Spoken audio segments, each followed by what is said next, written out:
এই যে সুন্দরবন, সুন্দরবনে আমরা লঞ্চে যাচ্ছি।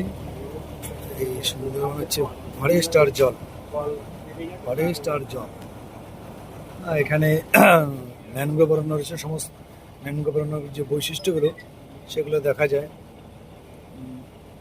শেষমূল, শ্বাসমূল, জরায়ু, জঙ্কুরোদ্গম সব দেখা যায়। এই যে এখন ভাটা চলছে, এই জল সব নেমে আসছে। আমাদেরও প্রায় খাবার রেডি, সুন্দর সার্ভিস দিচ্ছে তুফান নামক যে আমাদের লঞ্চ, এবং যে যারা দায়িত্বে রয়েছে তুফান, তাদের নাম হচ্ছে তুফান। এই যে গাছগুলো রয়েছে, এই গাছগুলোতেই হচ্ছে বাঘের, রয়্যাল বেঙ্গল হচ্ছে আদর্শ। দাদা এই গাছটা কি নাম জানো বলছিলেন? এই যে এই গাছগুলো বলে গেছে, হেতাল। এই হেতাল বনেই বাঘ থাকে। কাঁকড়া গাছ। এই যে এখানে যে ফল দেখা যাচ্ছে, এই গাছের এই ফলই হচ্ছে জরায়ু জঙ্কুরোদ্গম হয়। আমাদের মধ্যে অনেকে রয়েছেন, টোটাল 15 জন, তার মধ্যে যেমন গাইড। খুব সুন্দর। হেতাল বন, এখানে সুন্দরবনে হেতাল বন, হেতাল গাছ। এখানে হচ্ছে রয়্যাল বেঙ্গলের থাকার আদর্শ জায়গা। এই যেখানে প্রচুর হেতাল বন রয়েছে। এই যে ভাটার জন্য জল নেমে আসছে, হেতাল বন। এখানে প্রচুর বাঘ থাকে, বাঘের আদর্শ জায়গা। আমাদের ভাগ্যে হয়তো বাঘ দেখতে পারবো না, কারণ হচ্ছে গাইড বলছিলেন শীতকালে বাঘ দেখা যায় সাধারণত। পুরোটা হেতাল বন আর জল।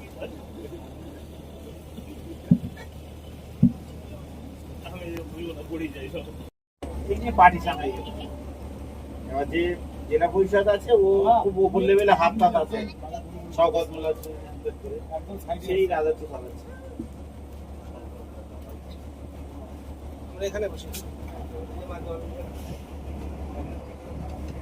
এবারে টিকিট নেওয়ার জন্য বলেছিল ওকে এমএলএ কে, আমি টিকিট নেব।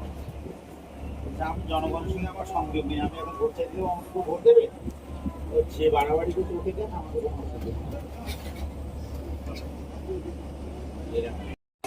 সবাইকে দেখে বেড়াচ্ছে।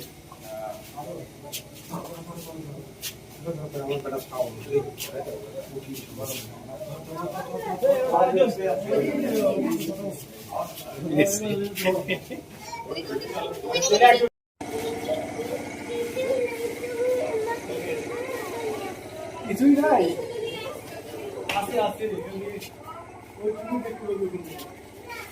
ওই যাবে ভাই।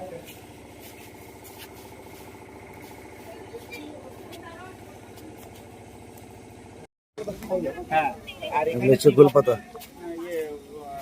বিড়াল দেখা যায়। এটা হলো আপনার মেচো বিড়াল। এরকম jungle cat, leopard cat, fishing cat দেখা যায়।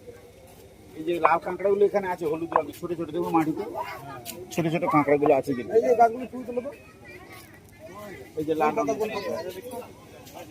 এখান থেকে দেখুন, এদিকে নিয়ে আসো। এটা বেশি না, এরকম 7-8 20-21 ফুট পর্যন্ত লম্বা সুন্দরবন। বিশাল এগুলো দেখ, গরমটা কম পাওয়া যায়।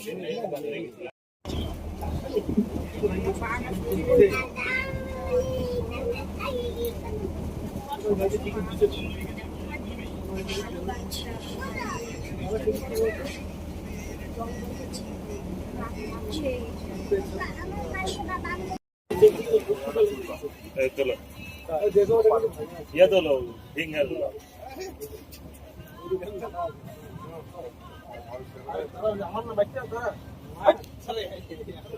ओए